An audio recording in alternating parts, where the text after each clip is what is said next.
प्रधान जी, प्रधान जी, प्रधान जी, प्रधान जी, प्रधान जी, क्या उनसे मिलत जा। भाऊजी ध्यान लगाया बीनिया जरूर। चला प्रधान जी, प्रधान जी, प्रधान जी, प्रधान जी, क्या उनसे मिल जा भाई, ठीक हालत है। और कलुआ भैया नमस्ते प्रधान जी।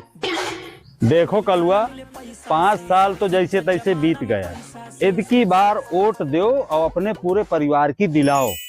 इस बार तुमको जो है 1 बीघा पट्टा और तुम्हारी मलकिन के नाम कॉलोनी 110% पक्की। 5 साल से तुम इतनी लोनिया बाजी की ने पता हुआ भौजी के पास कतो या भौजी के पास तुम्हें वोट के समय में इतनी उठा के चले आया।